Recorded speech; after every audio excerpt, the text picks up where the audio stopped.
everyone, and welcome to episode 59 of the Musical and Magical Home Games Podcast. I'm Yazeed, and this is Joseph. Hello, my name is Joseph, and today is Sunday, December 6th, 2020. Today, for home game stuff, we're going to be talking about the status of our test website, our new Home Games IO website, the status of the certifier service I've been working on, my next project after I'm done with all this kind of stuff, and then Yazeed is working on some things. That's right. I did some research into how to make terrain that allows everybody to go through, and so I was looking into maze building algorithms. Because basically, I'm making like the reverse of a maze. So you're making a. When you say everybody can go through, what is? Like, I mean, you can get to any point from any other point. Basically, there's no point in the map that you can't reach. Oh, you're trying to make an algorithm to solve mazes, or not mazes. No. I'm trying to place terrain in a way that won't lock some poor soul in the baby jail of terrain.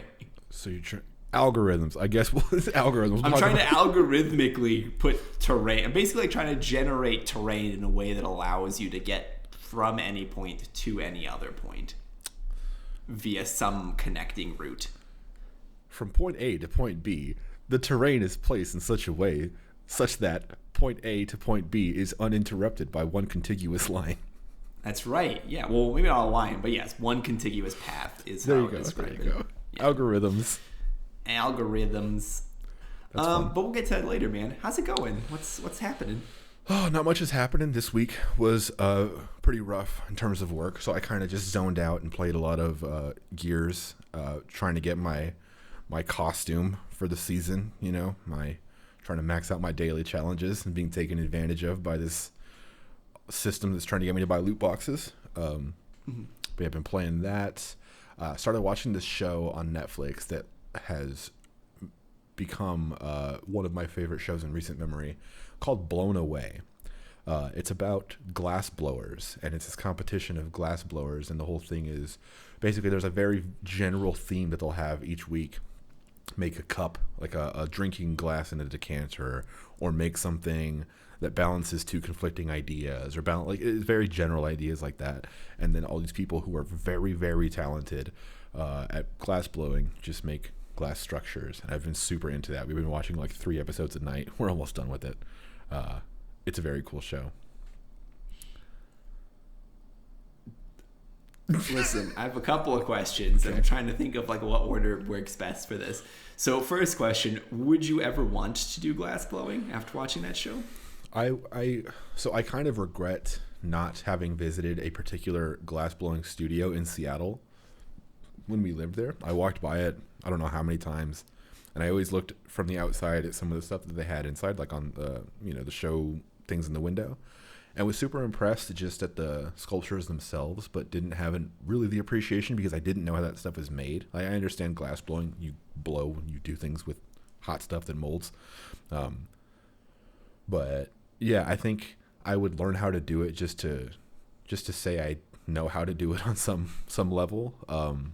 But yeah, I don't think I would ever actually go into it because it seems like it requires a lot of skill to do anything real. I honestly think you would get really into it. Like, I feel like if you ever got into a really creative pursuit, you'd just get really into it. I don't know why I feel that way about you, but I do. Me and Zenobia were just talking about this. I feel like that's maybe kind of when I retire and I'm trying to get into something, I think it'll either be model train building is one of them. The other one, I'll become a train guy. No. I have the other one would be lock picking. I want to get into lock picking for totally regular reasons. I don't want to break into stuff. Yeah, I just want to for totally regular reasons. I want to get into. I just want to learn how locks work because it's like the world runs on locks. You know, if you understand how to break locks, you kind of understand a lot of. Anyway, those two things, or I think glass blowing would be like a retired Joseph activity. Because you need to have crazy specialized equipment for it as well, unless you go somewhere specifically that has this equipment. But you can't just like DIY at home glass blowing. You need like a kiln, don't you?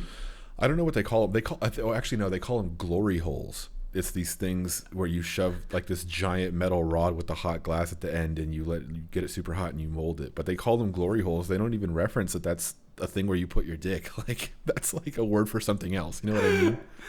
Definitely probably don't want to put your ding dong in there, because No. isn't that like really hot? Like isn't that like super hot? It's like molten lava on the inside. I don't know if you want your junk anywhere near that, but That's very funny that that's what they call it. yeah. Jesus. And they never even smirk. They just say it straight face. These are called glory holes. It's like, all right, cool. But you need very specialized equipment to do it. But it was super interesting.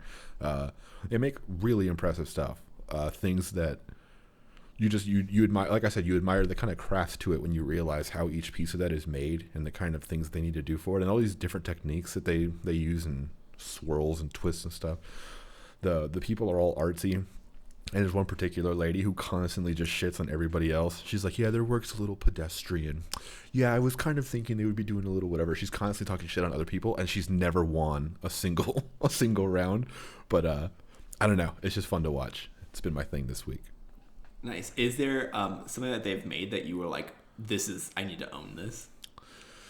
There was one that I was actually super impressed by. It was the one where they had to balance two conflicting ideas, and it was this presentation of two things, and it was 4 people who were left in the competition. This is a spoiler alert, I suppose. 4 people left in the competition. It was 2 teams of 2, and so there were only 2 things to be presented in the end. One of them was science and religion. It's kind of like 7th grade type idea, you know, but it was a cool actual piece that they made, but the idea was kind of just like basic.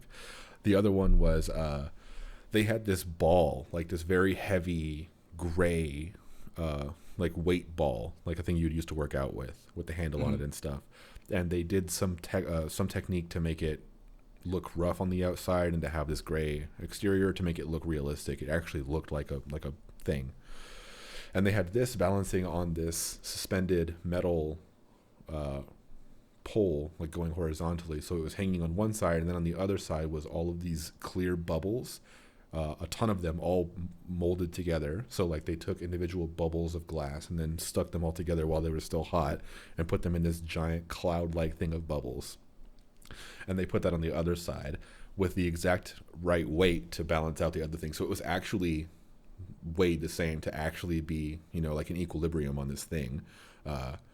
And it was just super impressive. Like as an art piece, was super impressive. I hate owning glass, and I don't have any place for that in my home, so I wouldn't actually want it. But it was the thing I admired the most. I thought it was really cool. What was their juxtaposition? So it was one individual very heavy thing versus a lot of very light things, and then the thing was dark and large and opaque, and the bubbles were transparent and light and whatever, all that kind of stuff. So it was like one versus many, dark versus light, heavy versus light. It was like a lot of different things, but it actually worked with the actual physics, was balanced out to the point of it like working in equilibrium. It was super cool. Dang, that's pretty sick. Yeah. Like I said, I gained an appreciation for the craft of that stuff, and it was just really like eye-opening when you kind of like, I think to compare it to I once saw a video of how cans are made, like how aluminum cans are made in factories, and you just gain an appreciation for stuff like that because you realize the kind of very specialized equipment and like as humans what we've built to create these things as efficiently as possible, and like the tools that we make for ourselves to create things artistically, like glass blowing and whatever. It's like, it's crazy, you know. Yeah, that sounds pretty nuts. Yeah, like highly recommend it. Is it like it's like a competition? Yeah, it's one season of a competition of people. Big groups start out at the beginning. People get eliminated every week. That whole kind of thing, and like, it's just made really well. There's no bullshit. There's not a lot of, you know how a lot of reality shows will put into fake drama, or like they'll add music, like really intense music to make something feel crazier. They definitely do that, but it's not to the same extent. And there's a really big focus on the artistry of it, and it kind of like it assumes that you're not an expert in any of this stuff, and you're just there to learn about it, and it's perfect for that. Oh, okay, cool. Yeah. I will check it out probably at some point. If your whole thing is you love watching like masters of their crafts do something well, yes. I think you would appreciate this show. It's super cool. It sounds like it would be pretty sick. Yeah. Like, I think I'd be into it. I hope I don't get into glass blowing though.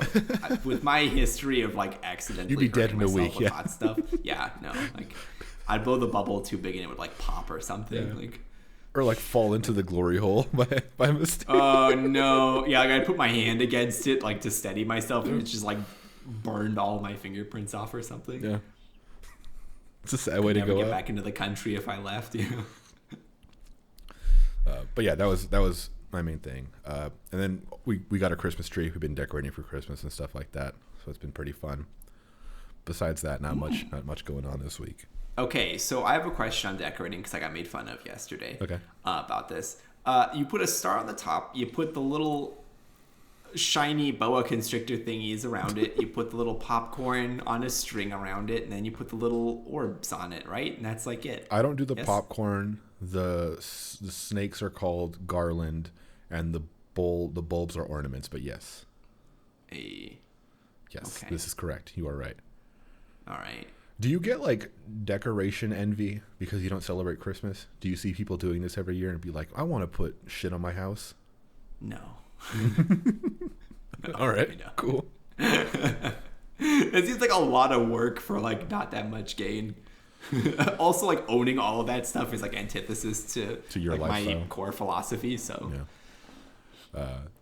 Yeah, I guess to us, it's a different, especially because this is our first year in the house. It's our first year as a couple, like owning this house and having our first real Christmas where we can own everything and decorate everything and put stuff on walls and stuff like that. So we're kind of going all out. The whole house outside of this is super Christmassy. Even in here, I have this elf. I was in a mood when we went to a Home Goods, not like a Home Goods, but a place that sells home stuff. And I saw this elf that looks like he's just faded or something. Like he's just like off. He's just zooted as shit, just sitting on the shelf or whatever, and his face is messed up. So I needed that elf, and so I have one of those in this office to keep the Christmas spirit up. But outside of this, it's very Christmassy. hey, nice. No, I mean like I'm sure it makes sense, but like I just never grew up with it, so I don't have the like Christmas spirit thing. Like, Well, that makes sense. yeah.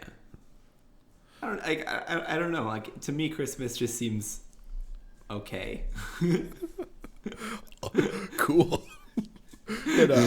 I guess it's interesting because it's such a, like for me, it's been a thing obviously in my family my entire life, and then even in elementary school we would do Christmas songs around Christmas time. Like as a school we did that, and it was just such a big thing.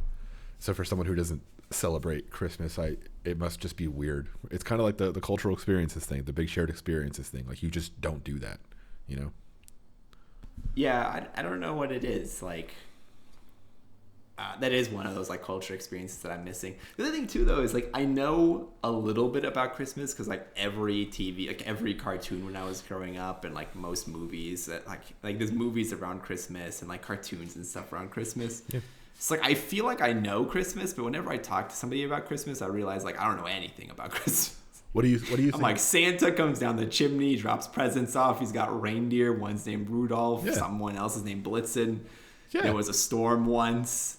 Gingerbread men. I don't really know where that fits in. There's candy canes. I don't really know where that fits in.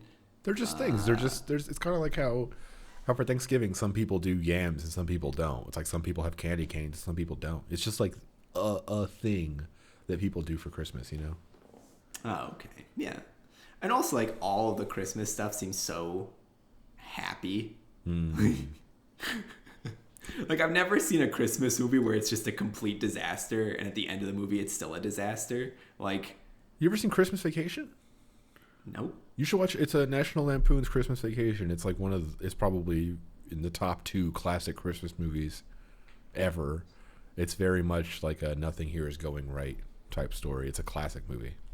Oh, okay. I'll check it out because there's one about Thanksgiving. I don't remember the name of the movie or really like very many details about it, but we watched it as a family around Thanksgiving once, and like legitimately everything goes wrong. Like her turkey gets her oven dies, and she tries to cook the turkey in the dryer, and that obviously doesn't work. And like she's like desperately trying to get stuff. Like she doesn't even have salt and pepper shakers, and she's like trying to go to the store the day of to get salt and pepper shakers, and she buys a set. And then when she goes to like put them on the table during the meal, like the salt one breaks. and the mom is like smoking crack or something like that. I don't remember. What kind of Thanksgiving movies? Yeah, it's like the most depressing Thanksgiving movie. I've never seen anything like that for Christmas though. Is this on Lifetime? No, this was like a real movie that came out. Like it was supposed to be like, yeah, man, like sometimes Thanksgiving's not so great. Like check this out. Sometimes people smoke crack on Thanksgiving and don't have salt. It's pretty rough. Yeah, I don't know. I don't remember anything else about that movie but how depressing Thanksgiving was, and I've never seen anything anywhere close to that for Christmas. Yeah. I guess The Grinch, which... Yeah, but that ends up lighthearted. Yeah, there's a good ending to that, and like everybody gets their like stuff if back. The Grinch ended with him just stealing everything and then kicking the little girl out, I want a movie like that. I'm sure there are some maybe some of the like lesser known stuff, but if you're looking for a movie that really showcases Christmassy stuff, like it feels like Christmas, like traditional Christmas, and it also is not super uplifting and happy and stuff, you should watch that. It kind of does the whole everything is good in the end thing, but it still has the story of everything is shit.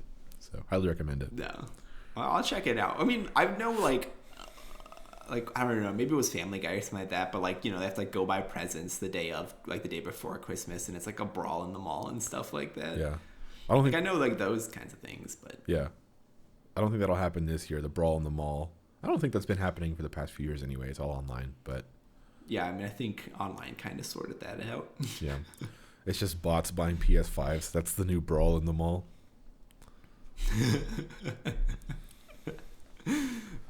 Yeah, I don't know. Christmas is like, because I never celebrated Christmas. When Christmas comes around, I just am like, yeah, I get some time off, son, to do whatever I want. Yeah. What about the Christmas music? How do you feel about Christmas music on the radio? I don't listen to the radio, so it's not my problem. But like going into the stores and stuff, like last year when I went to the stores around Christmas and like all the Christmas music is playing, I don't really like. I don't have Christmas spirits. I'm just like, you know, it's regular mall music to me. Like it's not something I would listen to probably, but it's fine for shopping, I guess. Okay. I love Christmas music. Even the super religious Christmas music, I'm down for it. I love that stuff. I'm probably my most Catholic at this time of the year too. I'm like, oh, you gotta get the baby Jesus ornaments. You gotta get the little baby in the manger or whatever. You gotta get all that stuff. Gotta have a cross, maybe two. You know, that whole thing. I got you. I didn't even think about all of that. It's a religious holiday. I mean, it's not really like in terms of. I know in theory it is, but it doesn't feel like it to me. Yeah. So it just feels like it's a big. Everyone buy presents and like get a tree and all that stuff. It's more of a cultural thing. Like Americans celebrate Christmas generally speaking. It's not necessarily just a Christian thing, but it's not. It's like rooted in religion, but not really. Kind of like Easter. You can have an Easter bunny and Easter eggs and all that kind of stuff, and not. I did Easter when I was a kid. Yeah. My mom hid eggs and I had to go find them. I didn't really Your mom did it? Why, That's but I did. Yeah, my mom hid like, you know, not like real eggs. Yeah. She hid the plastic eggs, like candy inside. Yeah. I had to go find them. That's funny that your mom did it. I would think that it was like a school teacher thing or whatever, but your family actually. We did that my mom did that one. We decorated for Halloween a couple of times when I was like super young. Yeah. But then my mom was like, I don't want to do this anymore, which was basically the end of that. Yeah. She's like, this is too much effort for me. I'm not decorating for anything. Right. So now we don't decorate for anything. That stuff is cool though. It's like we did I think it was first grade or second grade. I don't know, maybe you did this too, but we had to do the dreidel. We had to make a dreidel and do the song and learn stuff for Hanukkah and whatever. It's like, as a country, we should all kind of, like, it's cool to do Christmas and not be Christian or whatever. You know, like, it should be a thing to just, it's an American holiday. It's a whatever holiday. It's a whatever. You know what I mean?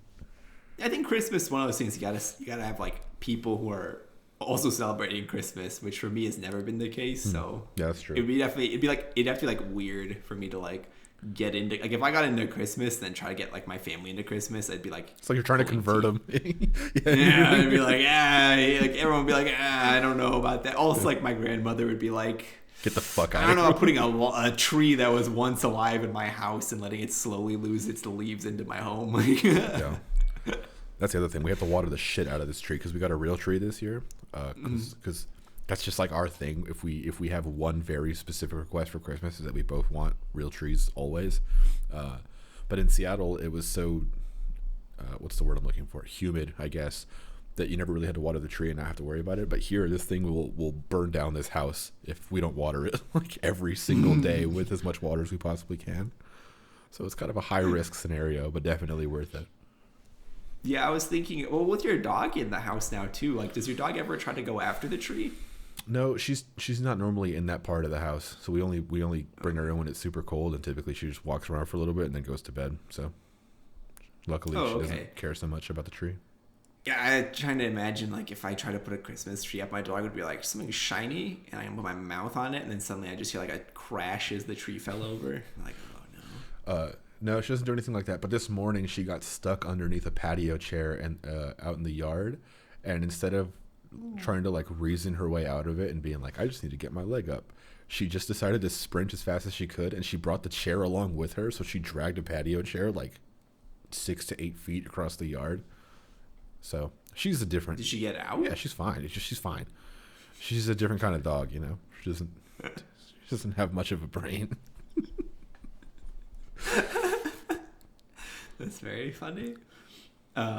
Your dog is me and my dog is you, I think. Your dog is me? Yeah, personality wise. I wouldn't let anybody put a vest on me.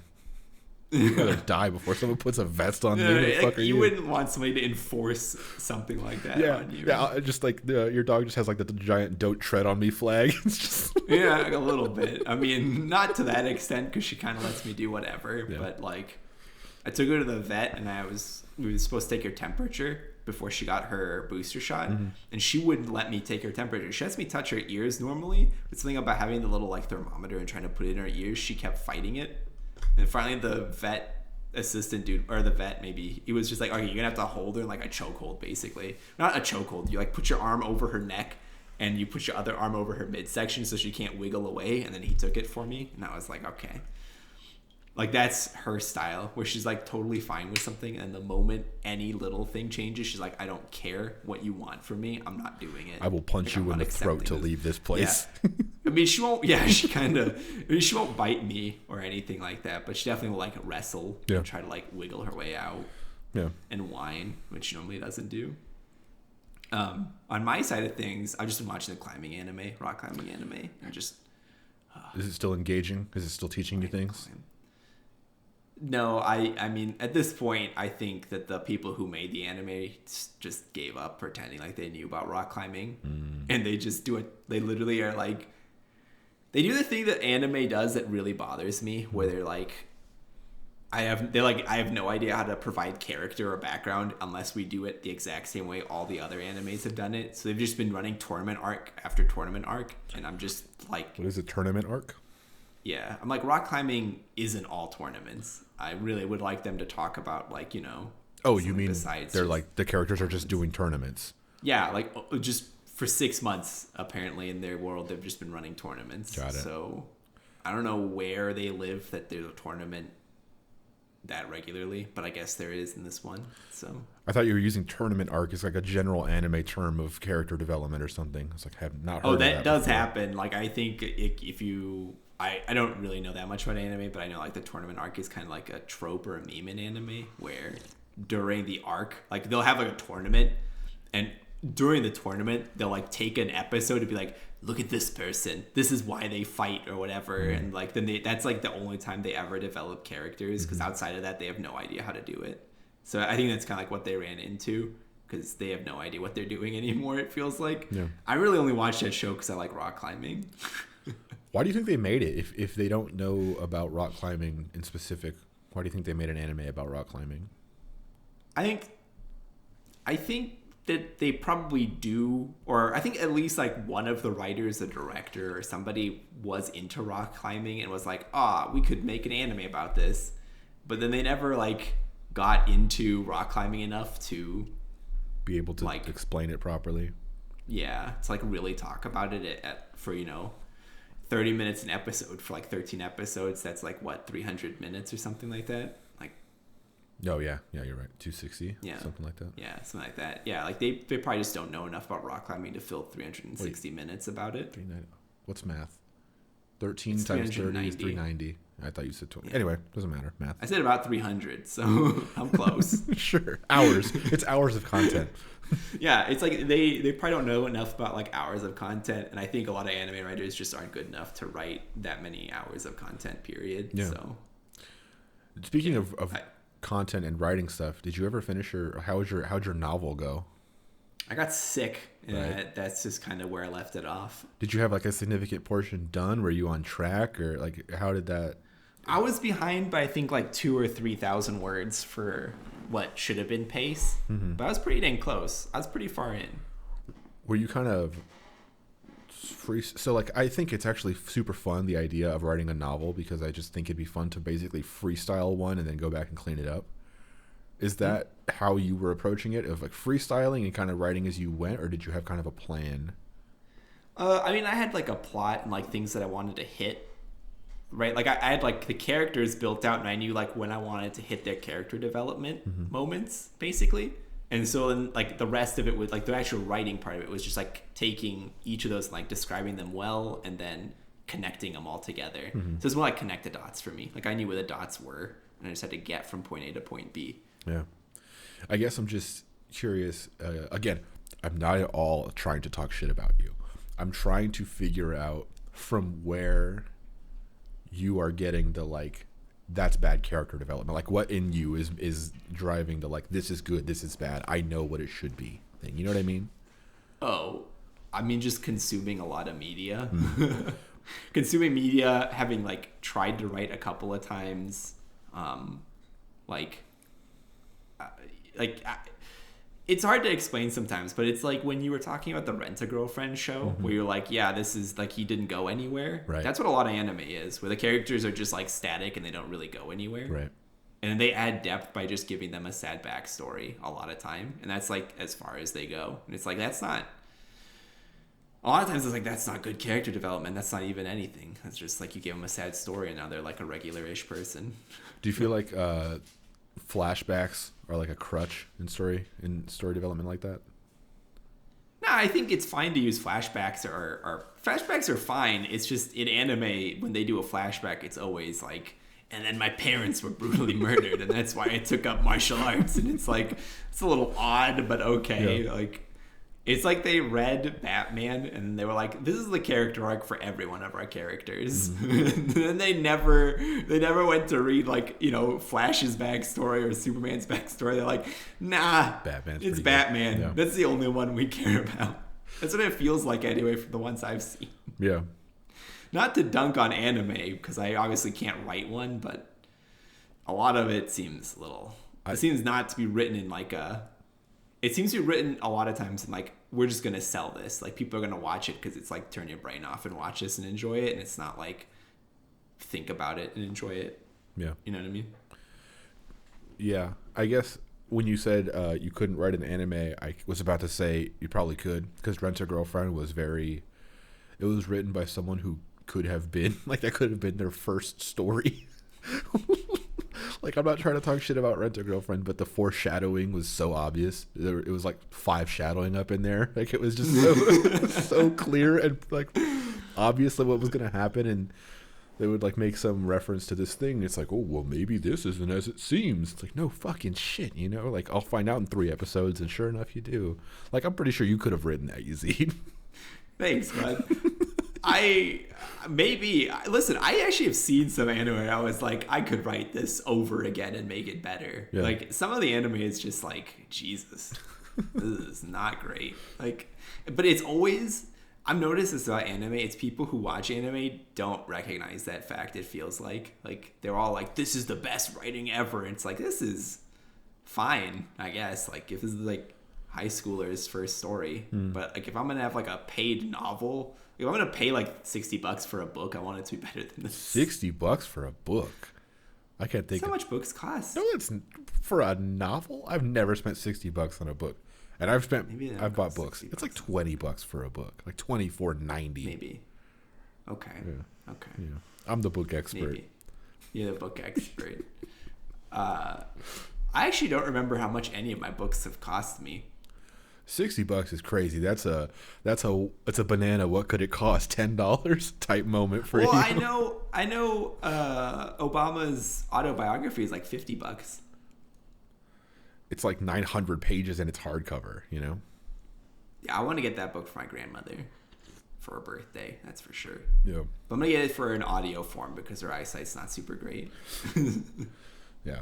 Also, apparently he narrates his audiobook, which I think you should really like. Nice. Yeah, he's got. Apparently, it's like 900 hours because he talks somewhat slow. Yeah. that sounds like a good way to go to sleep. Like his voice is very soothing, and just him talking about his own life, I'll go right to bed. But other than that, man, Spotify wrap up finally came out. It's my favorite time of December besides my birthday. Yeah. Because Spotify wrap up's so much fun to look through and just be like, damn. Yeah. So I got my main stats. My top artist was Glass Animals. My top song was Weddings and Funerals. My top genre was something called Vapor Soul, which I still don't really know what that is. And apparently I've listened like almost 54,000 minutes of Spotify over the year. That's impressive. Were you surprised by any of your stats or The disappointed? number of minutes I've listened to Spotify, I was like 54,000 is like half the year or something. What is that, like 900 hours, 90 hours, something like that? 90 hours? Something like 90 hours. 94,000 is like, it's almost like 10,000 hours. I don't know, man. I can't do math in my head right now. But that's that's impressive. It's almost double mine. Hours, something. Yeah. I had 20. I'm trying to get the accurate number. 28,577 minutes of mostly rap music according to Spotify. So you listen to almost twice as much music as me this year. Nice. What was your top artist song stuff? It's hilarious because it's the same every year. It's like my top artists are always Young Thug followed by some combination, like a different order of the rest of the same people. But it was Young Thug, then Lil Uzi Vert, then Gunna, then Kid Cudi, then Future. Those are my top 5 listens. The songs, number 1 was Had Enough, which was my song of the week, like probably the second week of this year. I love that song. It's like, I don't know. It makes a lot of sense that it's my number 1, I guess. Second one is Money on the Way, which I think I made you listen to for one of my songs of the week. All of these were my song of the week, I think, at one point. So anyway, Had Enough was number 1. Money on the Way was number 2. It's a Gunna song. Number 3 was Dollars on My Head by Gunna. Number 4 was Out West, the Young Thug Travis Scott song. Number 5 was Pardon Me, the Lil Yachty and Future song where Future whistles for half the song. It's amazing.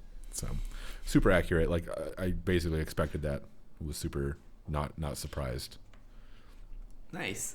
Weddings and Funerals didn't surprise me because I really do like that song, but I've never heard that song, so I can't comment. It's kind of depressing. It's a little sad song. Yeah. I think when I found that song, I actually liked my song of the week that week wasn't Weddings and Funerals. It was another song by that same artist, The Royal and the Snake. But yeah, I don't remember my full like top 5 of each of these. But wait, there's so many stats. It's kind of the cool thing. It'll tell you, how many new artists you listen to, how many different genres according to them. We were talking before this about genres and who defines a genre and how granular does a genre become. Like, what is hip hop versus melodic hip hop? Like what percentage of hip hop is melodic hip hop? Whatever. That whole kind of thing. I still wish that they exposed the raw data. I want to be able to build my own app or get the data myself or whatever that says, like, this is a song that I have played this many times. I've skipped it this many times. I've listened to it. I listen to it, at this time of the day. I listen to it, whatever. What's another one I would like? It's like, how much of the song I listen to on average. If I skip it, when do I skip it? Like, I want all this kind of stuff because I just like these kinds of stats. I think they're super interesting. So one day I hope Spotify gives us the data instead of just the like wrap up thing. But I do like the wrap up thing. Yeah, I like the wrap up thing because it's like one of those things where it's like your stats of life. Like, yeah. Like, how many minutes did I spend listening to Spotify this year? A lot. Probably too many. Like, yeah. Dang. We also got creators wrapped or whatever. So, like, because we have the podcast on Spotify, we got a thing for our stats, and it showed our growth of the year, which is funny because, like, at the beginning of this year, we had basically 5 plays or whatever it was, and then at the end of the year we had more than 5 plays. So it was like, damn, you really fucked shit up this year in the growth. Good job. It's like, got like 36 million% increase. It's like 0 to 0. It's like, hell yeah. So it was pretty funny. Nothing really like interesting in there. It was just kind of. I didn't even think about the fact that they do the creators wrap up. Yeah, I don't know if you can get access to it because it's like attached to my personal Spotify account, but I can send it to you if you wanted. But yeah. Oh, that was the other thing. I think this year's Spotify wrap is like the hardest to share. Like I literally can't share it with anyone else. It feels like I can't just like send them a URL like I did last year. Yeah, you definitely can. I took a URL and posted it to Twitter. It's just a simple. Oh, what the hell? Yeah. I tried to post it in a Discord link and it was just like sign in, and I was like, no. It was like sign in ? Let's show you your wrapped up, and I was like, I'm trying to show somebody my wrapped up, but they're not me, so like I just want them to. But yeah, so I gave up on that. I think maybe they just established like they acknowledge that no one except the person themselves gives a shit about someone's wrapped stats. It's like, I listened to 600 hours of Young Thug this year, and I'm like waiting for someone to be like, you're a really big Young Thug fan, but like no one gives a fuck. You know what I mean? It's more. I care. I think it's cool. Like it is cool, but somebody else told me that they were considered top 2% in listening to their favorite artists out of like 60,000 monthly listeners. Yeah, it's like pretty good. I think I'm top 0.5% of Young Thug. Oh my god. Yeah, I love Young Thug. A while ago, maybe even last year, or like really early on this podcast, you told me that you sometimes like that the rap is coming up, so you like listen to some artists more. Do you think that had an effect on the fact that your artists are always the same?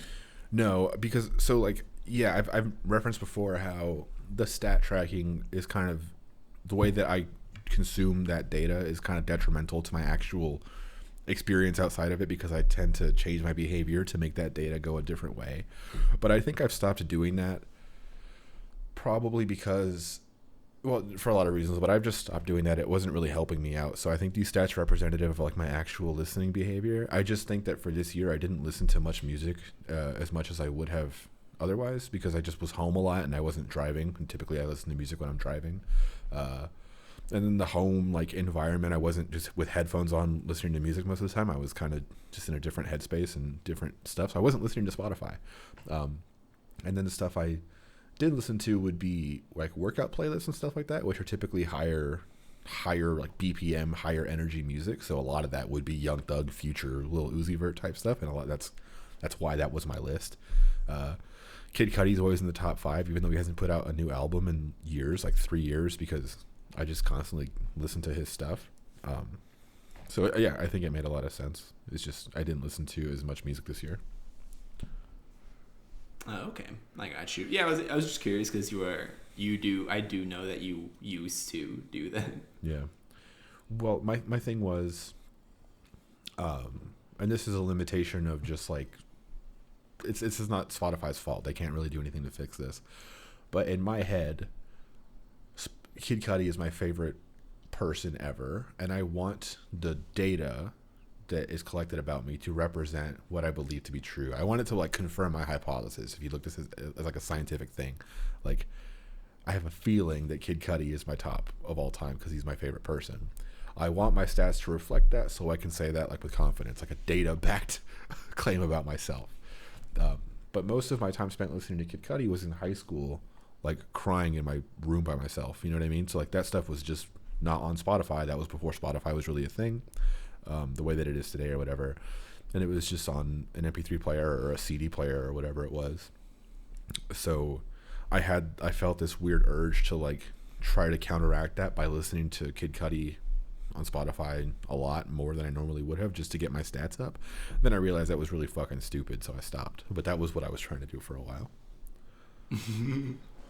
This man tried to like reverse science his way up. It's like the what is it? Like the one where it's like you know what the end result is and you try to like get back to the end result. Yeah, I'm like doing a maze in reverse or whatever. The other thing is, so like at the beginning of this year, or not the beginning of this year, maybe it was, I don't know if it happened recently or whatever, but I got something from Spotify and it was basically like your hipster points. It was like, you're in the top whatever of these famous people. You're in the top, you were the first 10% to listen to these people. And my main one that I got was Kanye, and it was like, you're in the top 1% or the first 2% to listen to Kanye West. You first listened to him on whatever this day 2013. And in my head, I'm like, no, I listened to him when All Falls Down first came out in 2004 or whatever it was. Because in my head, it's like, I've been a fan for this long. I should get my hipster points. But it's impossible to track the data from before all this stuff was such a thing. So they only have the data limited to Spotify. But I was like, in 2013, it was like the midpoint of Kanye's career. Like, a lot of it had already happened. So listening to him at that point, then it was just me listening to, I think it was All Day, like whatever the single was at that point. And it's like, damn, before Kanye got popular, you listened to him. And it's like, no. Before he got popular, or like before Spotify existed, he was popular. That's the problem. Not, you know what I mean? So it's just a problem with the way that whole thing works, that Spotify doesn't have all the data. Yeah, that, I don't even remember what mine said. It probably was like, you listen to this person who no one else listens to. Yeah. One of the interesting ones for me was that I remember that Kafune, who is probably one of my favorite artists, like I really like their stuff, wasn't even in my top 5. So I don't know where they are, but they're like in a bunch of my top 100, like my top songs of the year. Mm-hmm. They're like all the songs that I have that I like are in that top list. Mm-hmm. Like, I don't know what the hell, like how much have I listened to the other 5? Yeah. See, that's what I'm saying. If you had all the data, you can actually get the numbers. But no, they'll just tell you relative to each other, you know? I don't think I need to know like how many times I've listened to. I don't think I mean, I want to know, but I don't think I should know. I think some knowledge shouldn't be shared with me. It's the secret, sacred knowledge of how many times you've listened to your top songs. Well, it was one of the notes for me was like how many the day that you listened to a song the most, and I was like, I remember that day. I listened to that song like on repeat for 4 hours or something. Yeah. So. It's like, you listened to this song 60 times in this day. What the fuck? Yeah, it's like you wasted a lot of time listening to this song. Yeah. And I was just like, yeah, I remember. Yeah, it's cool though. I like that stuff. It's really neat. I haven't seen what Apple Music does. I've seen that they have like a competing statistic breakdown thing at the end of the year, but I don't think it's as in depth or whatever as Spotify. But I just love that stuff. But yeah, I wish more things did that. Like if your Google account gave you a year wrap up. Biggest porn day, Saturday, April 20th. I also wish like Google Fit did that too. Like, you know, at the end of the year they were like, hey man, like you did this many kilometers, and like you burn this many, like you get this many heart points, and you burn this many calories over the course of the year.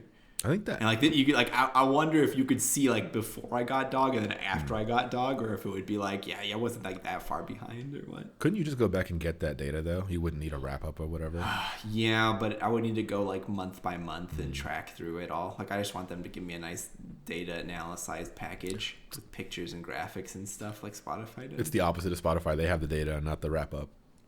Yeah, they do. They really do. They're just like, here's all the data, but we're not going to show it to you in a way that's like actually like usable for you unless you sit down for like 45 minutes and track through it all yourself. Yeah, download this .zip. It's 3.6 gigabytes, and then you're going to have to build yourself a D3 plugin that can visualize it.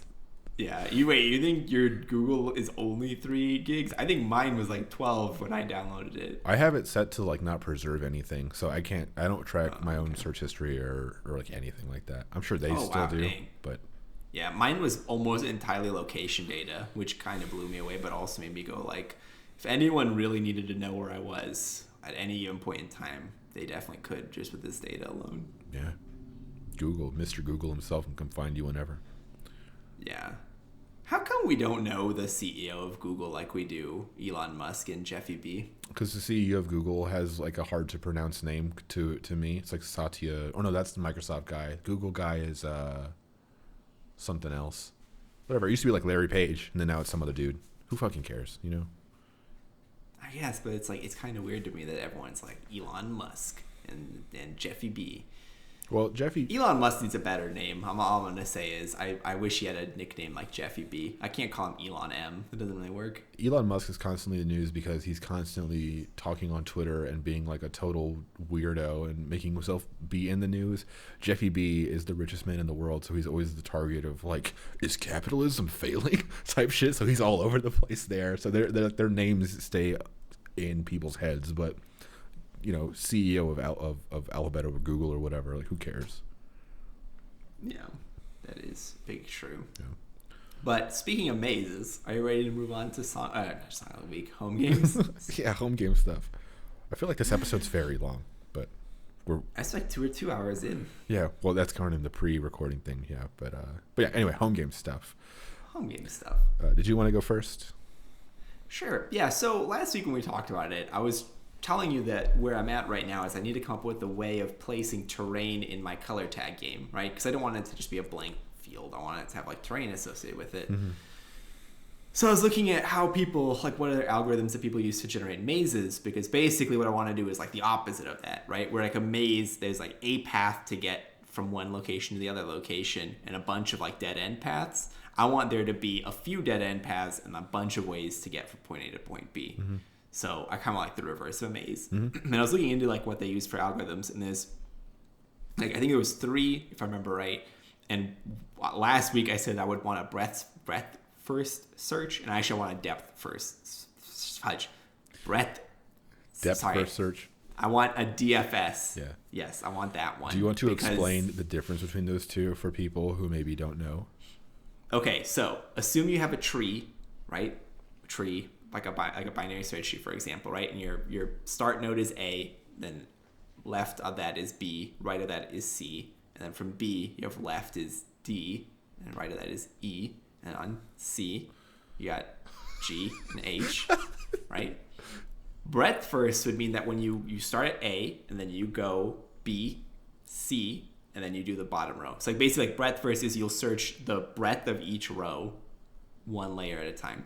Depth first is you'll go all the way down to the left first and the right side next. So breadth first, you'll search each row by kind of like, like looking at each row individually, whereas depth first is you'll look at one chain individually, like one all the way down to a leaf node, and then all the way down to a leaf node, then all the way down to a leaf node, all the way down to a leaf node, then all the way down to a leaf node. And then one of them uses, I think it's breadth first uses a queue to store to remember what it's already seen, to remember what to go to next, and then depth first is a stack, which is like a queue but in reverse. It's a different anyway. Just I guess it's hard to like explain algorithms, especially without visualizations, but I guess it's like it's just a way to traverse a graph or whatever, different methods of doing it, and a maze is essentially that because each node is like a position in the maze or whatever. Mm-hmm. Yeah, so basically I think I know roughly how I want this algorithm to go, and I just need to do it now. Mm-hmm. The other thing too is like I need to factor in how many players are in there, right? Because if there's only 3 players, I can put in a lot of terrain. If there's like 10 players, I should put in less terrain. Mm-hmm. And also the idea is like, how do I place terrain? Am I going to do? Originally, I was going to place individual blocks, but I realized from looking at the way that the maze algorithm works is that what I would do is construct corridors, and I don't want to construct. Like I don't want to make like a row because the tagger and the taggee both move at the same speed. So if it's just a long corridor, the tagger is going to just chase the taggee all the way into the corner, if that makes sense. So you're saying you don't want to do corridors, which is what they're suggesting? No, I don't want to do like long corridors. I want it to have a lot of open space where you can lose somebody in vision, because I am going to add in like a vision radius. So I want the idea to be like, if you can cleverly use terrain, you can like scoot around somebody and then like avoid their vision, and they won't even be able to find you anymore. They lost you. So if I start as like a blank canvas and this is my maze and anybody can move anywhere, and are you saying that you're placing each like square of terrain? You're basically saying, okay, I'll put one block of terrain here and then everything is still good. I'll pick another block of terrain here, as opposed to here's a path, I'll put terrain around it. Yes. So that's the idea, right? And instead of placing like individual blocks, I was thinking of placing like sets of terrain. So like one could be like a rectangle or like a square of terrain, and one could be like, like the little like T piece in Tetris. Sure. Like basically we took the Tetris pieces as terrain and I could place them. Mm-hmm.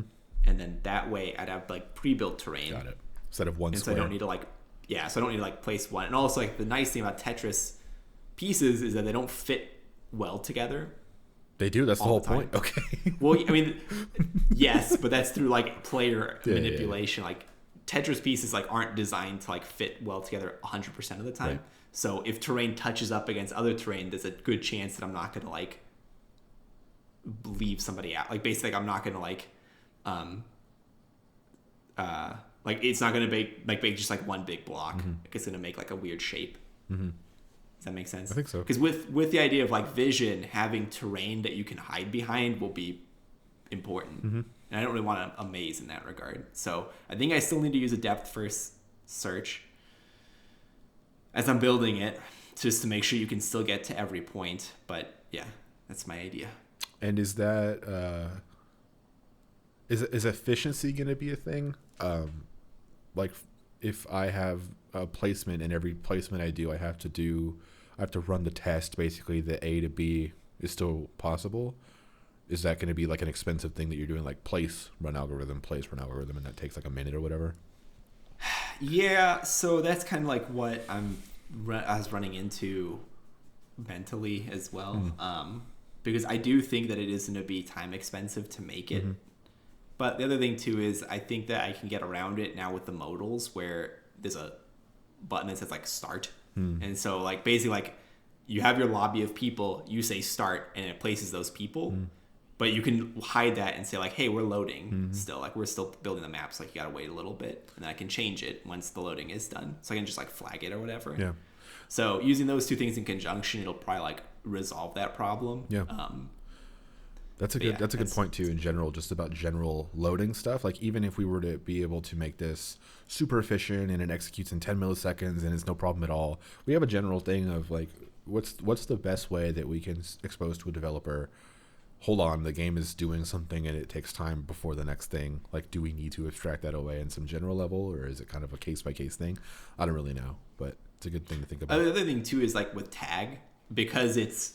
what I don't want is to have the first player, like, connect to the game and automatically be placed in, because that just means the first person in is always the tagger. Mm-hmm. Yeah. So I want it to be, like, a lobby, right, where you, like, have a bunch of people, like, queued up, ready to go into the game, and then when the game starts, it picks randomly from there. So even the last person who joins in could be the tagger now. Right. Otherwise, it's just like you're SOL if you weren't the one who created that like instance. Mm-hmm. If you wanted to be the tagger, for example. One other thing I'm thinking of, this is just throwing out the idea, but if you're doing something where the algorithm is expensive to determine if the path to A to B is possible still, and you're starting off, I'm trying to say something the way I can't figure out how to articulate it. I guess like the very first step of building this maze, you are the least constrained. You like the answer is going to be yes, you can go from A to B and you'll figure that out. You'll have essentially every option, every possible path is possible. The next time it'll be more constrained and more constrained. You don't need to recalculate that base set. You just need to see what's no longer possible in your current set. It's getting more and more restrictive. You don't have to recalculate from the beginning. So if you can like just do transitions from each one, it might be faster. I don't know how it would actually work in implementation, but if you can just remember, like a memoized list of possible routes, something like that, where if you can say like, I can go down path A, B, and C right now. I know this to be true, and I will make this more restrictive in the next round. I don't need to remember or like go figure out that I could do A, B, and C again from like figuring it out. I can just look at A, B, and C are possible. Now B is not. Then the next time I can say A, C are possible instead of like going A, B, and C, remove B. Okay, now A, C. You just remember that you remove B. If that makes sense. Yeah, that's interesting. Let me get a solution working, and then we can, we can take a look at that. I don't know how it would actually work or if it would work or whatever. I just remember specifically there's a game, one of my favorite games ever on iOS called Threes. I think it's on Android as well. But it's a simple puzzle game, 2048. I think I've talked about this before. 2048 essentially ripped it off, and that was it, whatever. But there was a big performance update that the developer did. And I was always curious because it ran like shit before this update. And it ran really well after the update. And I never knew what the actual implementation change was, but I always just imagined it was like that, because the whole game is complex, because you have to look at each card and the cards that are next to them to remember or to know what moves are possible. Can they move left? Well, we have to determine if any of the cards are positioned in a way so that 2 side by side would equal 3 or whatever when they add it up. Or you have to do those calculations. So if it's the same kind of thing, I have these options right now, some move will happen in the next tick, and I'll have different options, but there's a transition of these options. They're not like, I don't have to build them from scratch. I don't know. Yeah, I'm actually interested because on one hand, the more terrain that I've added into the game is the more complex the routes are between available points, but there's less available points. So I wonder what the trade-off is between the two. Yeah. Because in the very beginning, I can get to any point, but there's still like the whole grid to make sure that I can get to. I wouldn't do it on like terrain 0. I would do it after terrain -1. I'd do it on terrain 0. I'd place the first item of terrain, and then I would calculate all the routes. Yeah. And then I would have all the available routes. And I guess when I placed terrain 2, what I would do is I would look to see what routes were closed and make sure that you could still access the survivors. Yeah, you would be something like observing each entry in this list, or looking at it and saying, is this still possible? If not, I need to remove it. And if it is, but it needs to be modified, I need to modify it. You either modify or like pop type thing. Mm-hmm. Or I guess you could keep some the same if it was still possible to do the original the same. Yeah. I guess that's the other reason why I like the idea of using the Tetris shapes, because they come pre-built and always have a space like around them by default. So one Tetris piece won't block off. Won't block anything off, I guess. Oh, well, that's not true, because you can have the Z piece in a corner, and now suddenly you can't get it. Now that corner is a dead zone. Yeah, I don't know. It's a I don't know. This sounds like it's gonna take a hot algo, you know. Yeah, well, you know, as we all know, I'm a genius when it comes to programming, which is that's a joke, obviously. So whatever it comes out of me is gonna obviously just be hot garbage. Never doubt yourself. You know, you might come out with the Rain Man algo. You know. Yeah, and then what we do is we sell that algo and become absolutely famous for it. And we self-fund home games. Yeah, I don't know what they would call that algorithm, but it would be I'd push for the Hot Snakes algorithm. I like it. Hot Snakes working title. Hot Snakes, the working title. Yeah. What about you, man? What about your home game stuff? Yeah, so like I mentioned earlier, this week was a total pain in the ass. So I kind of forced myself yesterday and today to do some home game stuff. You might be able to see on this board behind me, I basically have these two ongoing things. This thing on the left, or whatever direction this is the test Home Games IO website, the new thing I've been working on. Kind of finished all that stuff except for the actual content of the website redesign. That's not really my focus right now. That'll be a thing after I kind of finish the technical work I'm doing right now. But essentially, I updated the test Home Games IO website to have a new sign-up flow, or kind of finish the sign-up flow, so someone can go, Yazeed, you can go right now, actually, to test.homegames.io. It's actually up. It's not just like something that crashed and then I didn't bring it back up. It's running, and you can go and sign up, and you can say, this is my username, this is my email address, and this is my password. There's no confirmed password, so make sure you type it right or you won't be able to log in. And you can't reset your password at the moment, so fuck you. Sign up with another account. Can I use the same email? You can't, so I fixed that. So you have to have a unique email. The person can't already exist with that email. Your password has requirements, like you need a capital, lowercase, whatever, all that stuff. I don't have any information on that in the UI, so you have to guess the requirements, and if you don't get them right, you can't sign up. And it totally fucks. Wait, does it reject your attempt, or does it say like, yeah, that was good, and then it actually just... No. It'll console error, but the UI won't reflect anything, and you won't have any idea what to do unless you check the console. So it's a total piece of shit, but it works if you know what to do. And then, so anyway, after that, when you click sign up, as long as everything goes through, your user account will be created in this kind of like pending confirmation state, so you won't be able to log in or whatever until you confirm the account. And so when you do that sign up, another little form will come up in the modal, and it'll say, we emailed you a verification code. Put in that code here in this form. And if you do that, then you confirm that you actually own the email that you gave us. You'll have an account, and you'll be able to sign in and all that kind of stuff. I had to set up an email account for the home games robot. That's what I call because I need to have an email address in the from thing for people with your verification code. And I had it set up as me, as like a test thing, but then it was like Joseph Garcia says your home games verification code is this, and it just looks sketchy as shit. So I just have a separate like robot at homegames.io is the home games robot, and that's the thing that'll send you the message and say, hey, whatever, here's your code.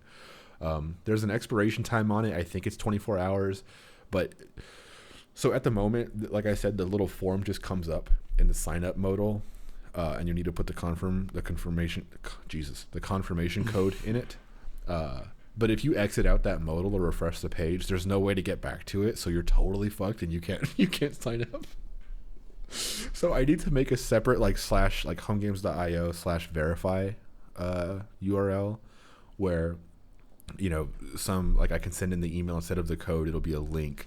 The link then just goes to /verify with the code and username passed in as URL parameters or something, and then that would just trigger some custom logic to make it so someone always has a way to get back to this page with these arguments instead of keeping it just in memory in the state of the web app and stuff like it is right now. I simplified the layout of that stuff. Like I said, I'm not done with the content yet, but it's just 3 simple tabs. There's an about, a downloads, and then podcast, just to kind of like streamline the information and stuff to make it clear what people are looking for.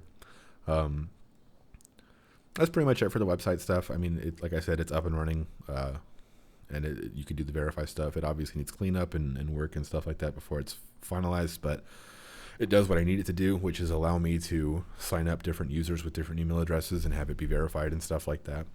The second thing I'm working on is the certifier service. So I essentially have that pretty much done. It's working with the certificate generation stuff. We can get them and create them with programmatically with CertBot. And like I mentioned last week, I have a thing. I wrote up a function to store those certificates encrypted in S3. I mean, it doesn't do any encryption itself. The S3 bucket just auto encrypts and all that kind of stuff. The SDK automatically does that. I don't know what it's doing or when it's doing it, whatever, but it's just magically encrypted. Anyway, so that whole thing is still there. At this point, I just need to finish up the actual part where we pull the output directory of the certbot command and then say, okay, well, let's take the data in this directory and then move it to S3, where we'll save it. And then the next time someone requests, we just need to check S3 for that data. And if they don't have it, then we'll generate a new one and all that kind of stuff. I then need to finish up the verify endpoint for the certifier. So it's basically going to be a check on every home games startup. The home games server will contact homegames.link and say, hey, is my certificate still good? It won't pass a certificate anything to in the request. It's just going to ask like, hey, you have a certificate for me. Is it still good? And if it is, home games will just, or the homegames.link will just say, yeah, everything is good. So then the home games server will just keep going knowing that its certificate is okay. But if it's expired or something like that, then it'll just fail, and then the home games server will say, okay, I need to get another one, and then just do that. And it should be as seamless as possible. The user shouldn't even be exposed to the fact that this is happening. It'll be behind some like startup or loading thing or whatever. So actually starting a home games server will just be some request is made. If the request fails, we'll fall back to like, okay, well, you can't have an account or whatever, or you can't have, cert verification because we have no idea, whatever. But worst case, person will have to just sign in the CLI to, request their new certificate if it's invalid or whatever, or if it's missing or anything like that. So again, should be as seamless as possible, but the certifier service is almost done there. Just need to finish up that stuff. Yeah, right on, man. That's really cool. Yeah, it's exciting. It's kind of just more of the same of what I've been working on. But after this, which like I said should be done soon, I'm going to work on a walkie-talkie. Something we've talked about a few times already, but it's going to be super simple. It's actually going to be a pretty good test of the home games kind of technology, I suppose, because it'll be like I said, dead ass simple. So you're going to have your name that you kind of just get auto assigned or whatever from home games. And that'll be the thing that you just have when you go to the walkie-talkie. It'll show you your name and then a button to talk, like the button that you hold down to talk. If someone is currently already talking, that button will be grayed out and it'll show you at the bottom person's name is talking, right? And you'll just hear their voice coming through it. And if no one is talking, the button will be available. And because home games state is all managed in one place and the UI just updates, that's exactly what it is. It's one button with like a lock state on it where people are holding onto it or they're not. And all this stuff is just managed by the home games game server and the one game instance and all that kind of stuff. So, yeah, I think it'll be a pretty good test of audio playback, audio, like microphone access. The UI will be dead simple. The actual work is going to be the guts that are able to interact with the browser audio library interfaces and stuff. And yeah, that'll be my 2020 basically. That's what I'm working on. My goal is basically by New Year's or whatever to have a functional walkie-talkie that you can deploy kind of to any local home games instance through all the certificate stuff by the certifier and the account stuff that I'm working on. So all this stuff basically should come together to have a functional walkie-talkie app you can host yourself on home games. Nice. I'm very excited to get my hands on that so that I can make it's like I Spy games almost. Yeah, that'll be cool. Also gonna deploy it to Pico de Gallo obviously once I get all that stuff done, because I think it'd actually be a really interesting demo to be like, hey, I built this thing, or we built this thing. You can go and download it and install it yourself and run it yourself. And here's a public version of it. And here's this walkie-talkie app where just anybody online can be talking at any time. It's like you just give somebody a platform in this weirdo random room to use their voice. And they can be just... So one other thing I was thinking of is I don't want someone to have the ability to just hold down the mouse over the button and do nothing with it and have the opportunity for someone to just completely destroy it for everybody else because no one clicked the button because this person has the lock on it. You know what I mean? Mm-hmm. Basically just doing it to fuck with people.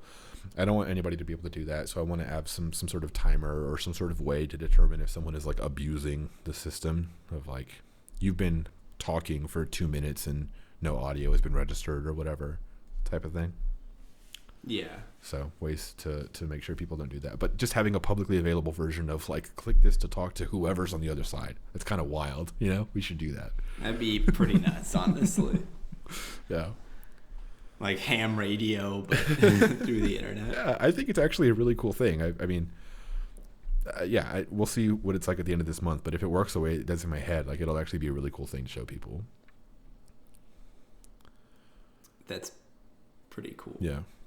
I'm very excited for that too now. Yeah, it's exciting. It's a bunch of cool stuff. Like, just this year has been such a pain in the ass, and all this stuff has been so hard, and working on this has been so hard. Like, just keeping everything together in my head has been such a challenge. And so, like, I don't know, this year has been it's easy to kind of like write it off as a loss or whatever, but we've actually done a bunch of cool shit. So if we can end the year with something like that, it'd be like, it'd lift the spirits for sure, It would get you in the Christmas mood. Yeah, just in time for New Year's. Christmas is over, and now I'm in the Christmas mood. That's right. Yep. Gotta get prepped for next year's Christmas. Yeah. But no, that's basically it for home game stuff for me. It's kind of just wrapping up the things I've been talking about, making it all solid and stable. It's kind of a basis of the walkie-talkie thing. It's kind of a full end-to-end proof that all this certificate generation stuff and these browser features for SSL things, like all this stuff works. So that'll be the proof there when that's done. Nice. Are you ready to move on to Song of the Week then? Yes, I am ready for Song of the Week.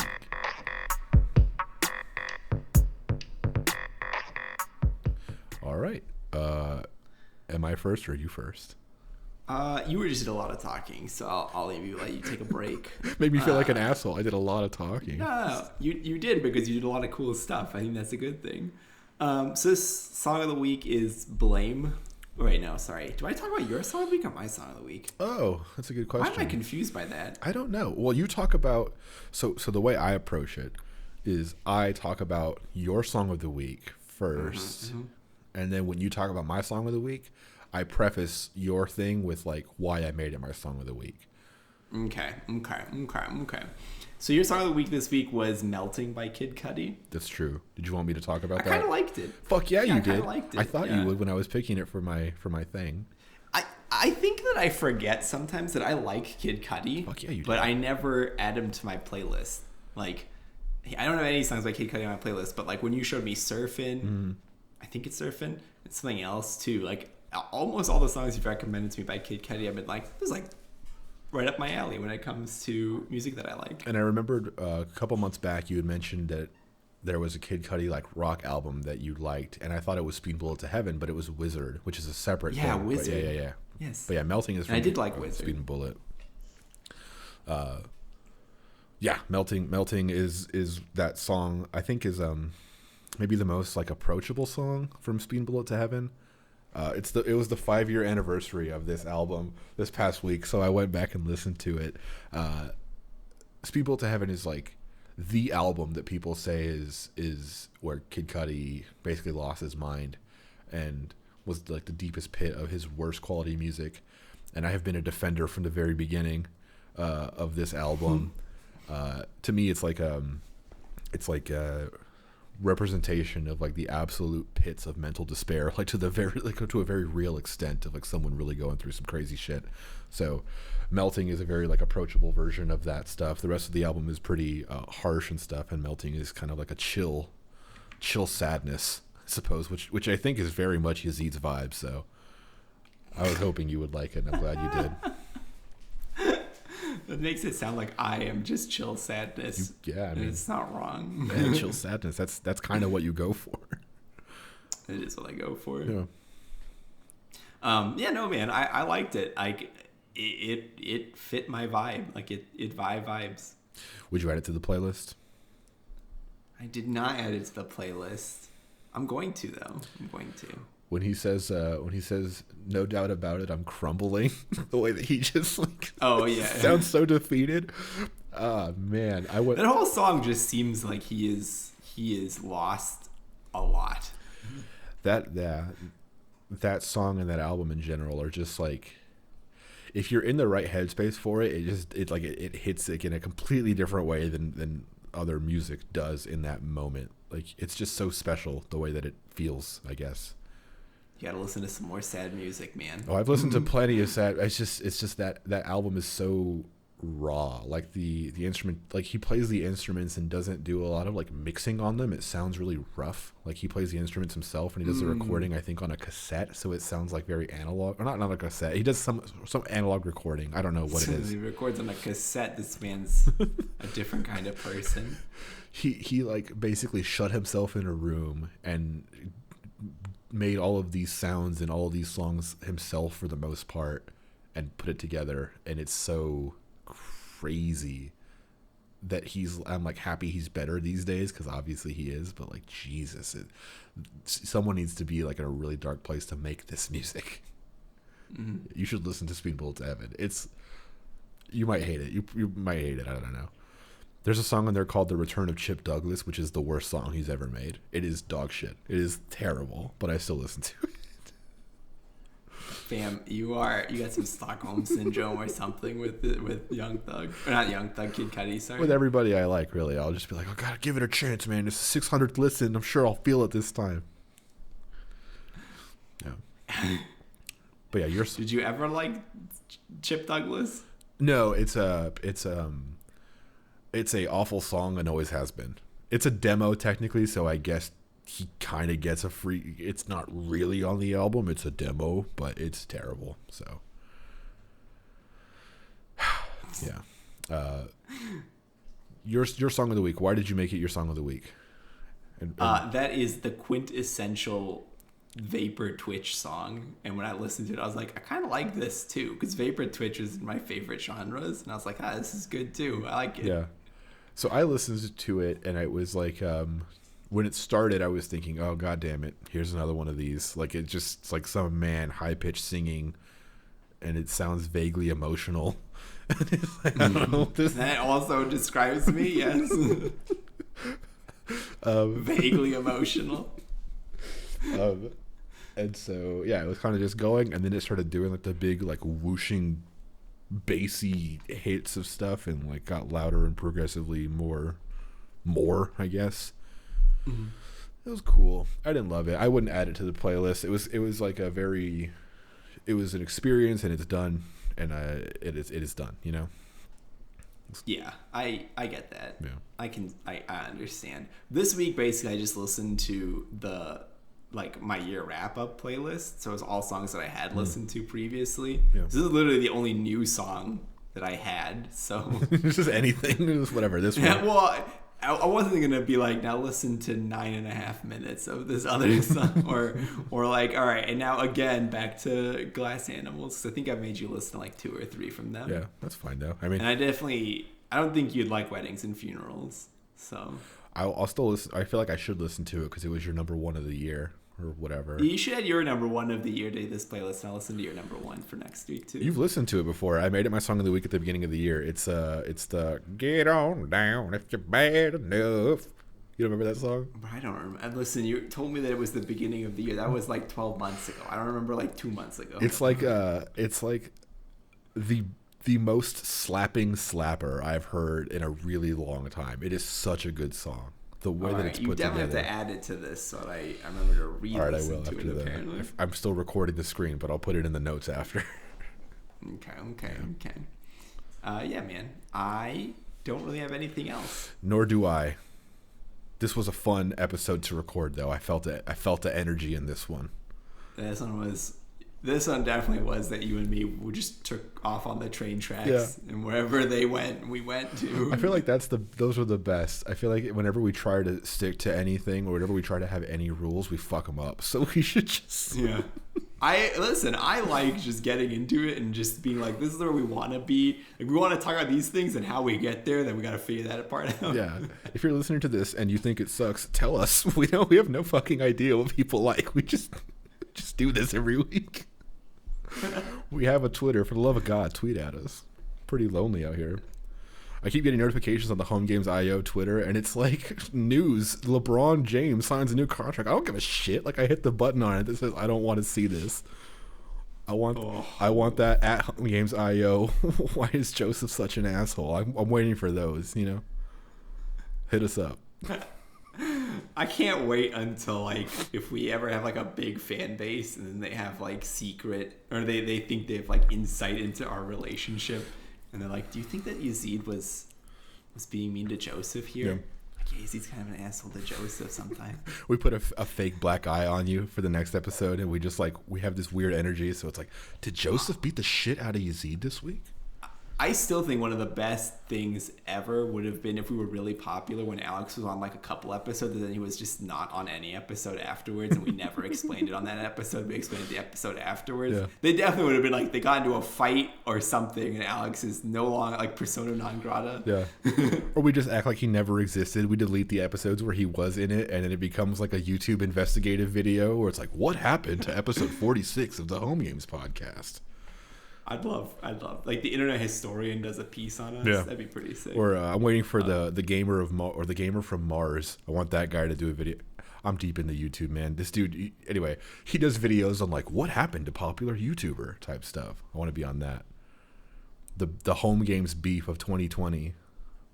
I want coverage. I think that was just us versus the year in general. True. but as long as we, I think that's everybody. Yeah. I don't know anybody who had like a unique beef that wasn't just them versus this year. Yeah. Was there a new beef in hip hop? Just no doubt. Year? Yeah, for sure. It's always happening. There's a like a new one, like one that didn't previously exist and flare back up again, but like a brand new beef. I'm sure it happened. I can't think of any. I mean, there's one rapper like just got murdered like 2 weeks ago, but that was a pre-existing. That's a pre-existing condition. It's a pre-existing conflict. I mean, it's awful. I don't, whatever, but I'm sorry for laughing at my own really inappropriate joke. Yeah, I want the world to but know I didn't laugh at that. It really did get me. Yeah, no. Anyway, 2020, the year of the beef, I guess. You know. I feel that. All right, I'm wrapping it up, I guess, right? Because you opened. That's how this works. That's right. That's right. It's the trade-off. I wash the dishes. You cook the food. You cook the food. I wash the dishes. Sounds good. Thank you, everybody, for listening. Oh, God, what do I say at the end of this? I forgot my notes. Just give me 10 seconds. Just give me 5 seconds. Thank you, everybody, for listening. As always, our music is done by our friend Tynan. He is Nitan on Bandcamp. That's Nitan, Nytan. As always, you can find us on Twitter at HomeGamesIO. That is HomeGamesIO. Our website is HomeGames.io. The test website is test.homegames.io. If you want to see the V2 of the website, as I'm changing it, I'm changing colors, I'm changing layouts. If you want to give us feedback on content or whatever, hit us up, Again, our Twitter is HomeGamesIO. Yeah, we're on the internet. Find us. Thank you for listening. We'll see you next week. See ya. Bye.